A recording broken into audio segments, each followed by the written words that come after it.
Hi, I'm author Shelby Wild, and I've written a children's picture book called Scavenger Scout Rockhound.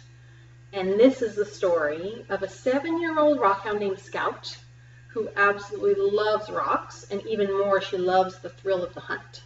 So in this book, she hunts for rocks. She's basically a professional rockhound, and she uses professional rockhounding tools, and she hunts for azurite, alexandrite, and fluorite. Those are all crystals. So I decided, of course, when you take your kids out rock hounding, which I hope you do, you don't always come back with crystals. So why not grow your own at home? And even better, this process will get you very good crystals in about 12 hours or less. Isn't that awesome? I mean, kids, especially the young kids, which is who we're talking about here, they don't have the longest attention span. So I always look for activities that have a quick payoff and use few materials. So I thought this was perfect. So let me put Scout back here. She's going to watch. And I'll walk you through the materials first, and then we'll go through the process. So your number one material is borax. So this is a common household cleaner. It's a powder. It's just like laundry detergent or dishwashing detergent. You can find it in your laundry detergent aisle at the grocery store. And it's quite a bit, so you don't need to use a lot for these crystals. You'll have a lot. So you can make crystals for a long time or use it actually as a cleaner. Don't confuse this with boric acid. Don't use boric acid. Borax is what you're looking for. And some of you may already have it, which is cool. And you're also going to need popsicle sticks. You probably have these. I know I do. They're everywhere. And some string or twine. Go. And pipe cleaners. You use colored or not colored, whichever one you want. And to prep the pipe cleaners, and this is a step your kids can help with, you're going to want to mush them up. Make them into shapes. And the more closed up your pipe cleaner is, the better, because then the crystals have stronger hold and you'll get bigger crystals. You can do all kinds of shapes, and I'll show you when we get to the end one shape that I love to do and that my daughter loves as well. Boiling water is something else you're going to need, as well as a heat-proof container, because you're going to be pouring boiling water in here, and it needs to sit for about 12 hours to grow the crystals. But you'll be amazed at how fast these crystals grow. It's pretty cool. All right, let's see. So I think my water's just about boiling. You could do it in the microwave, on the stove, however you want to do it. So before we get it to that part, let's actually set up our pipe cleaner. So you take your popsicle stick and you take the string and tie it to it. And at the end, you want to have your pipe cleaner shape.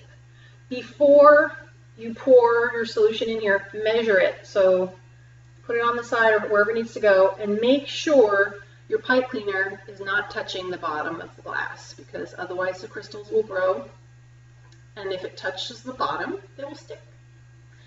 So do what you got to do. Change the length of the string and do it, make sure you do it before any solution's in here, and keep changing it until it's suspended and it's not touching the walls either. We don't want it to be touching anything. So once that's done and we're ready to go, and you can do one of the bonus things you can use is food coloring. You can do colored crystals or clear crystals. Clear crystals actually look really cool, especially if you use the colored pipe cleaners, because you can see the clear crystal will grow around it, but you'll still see the purple inside of it, which is really cool. So depending on the effect, you can use food coloring or not. I'll pour some food coloring into this solution, just so you can see. All right, so I'm going to grab my boiling water.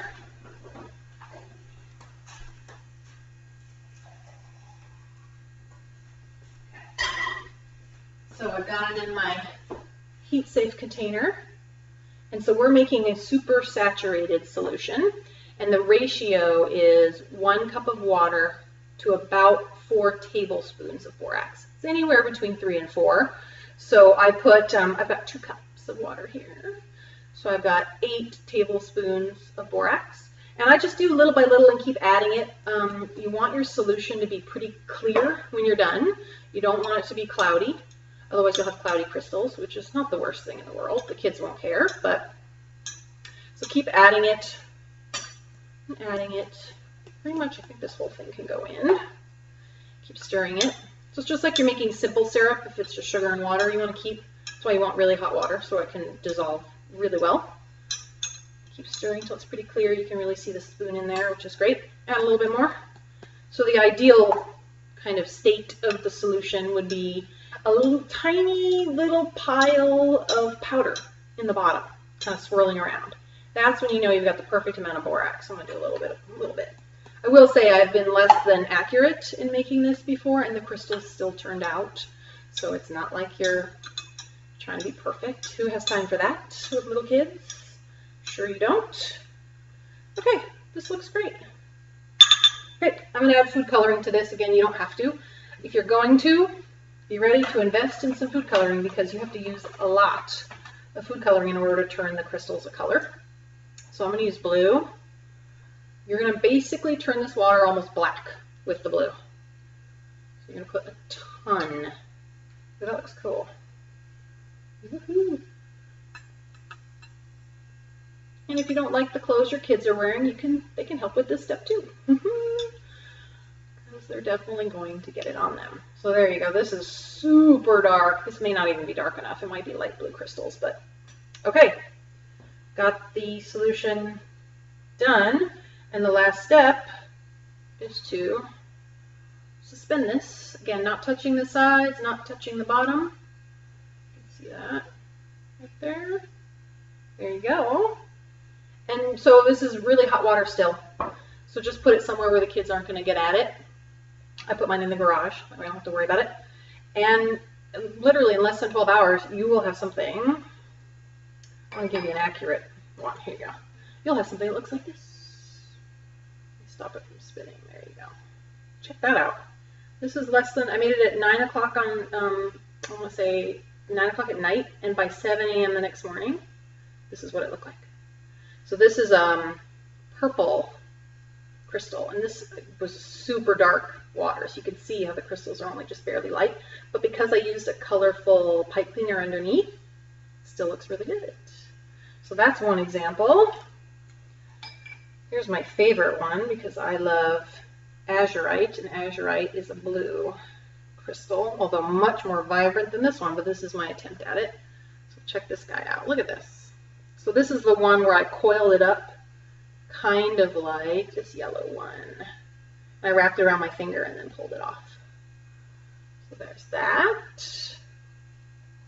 And then my daughter's favorite, because you can of course make shapes. You don't have to just do random clusters. Let me dry this off because I'm pulling these right out of the solution. This is my daughter's favorite, a heart. So this one I doubled up the pipe cleaner, so I twisted a couple of pipe cleaners together and then I bent them into the shape of the heart, so I got a little bit of a thicker heart in there. Isn't that cute? You can hang these in your window. One thing I want to try is spraying it, once it's dry, spraying it with an adhesive spray and then just dusting it with some super fine glitter. I think that would be really pretty. More sparkle, why not? Even though these are pretty darn sparkly on their own. And big crystals. I was really impressed with the size of the crystals in such a short time. Fabulous. All right, I think I showed all of them to you. And you can do, if you want to do either just clear crystals or all one color, you can suspend, you can set up your container to suspend more than one crystal in there at one time, and you can make a whole bunch overnight. I just like to do individual jars so I get different colors. I love that. So I hope this was helpful. And again, it's a great activity to do when it's hot outside and you can't be outside looking for rocks, or it's too cold outside. Something to keep that interest going in the natural world, even though, of course, these are not natural crystals, but at least the kids get to see science in action. So I hope this was helpful. Definitely give me a like or a comment if you liked it. Thanks so much.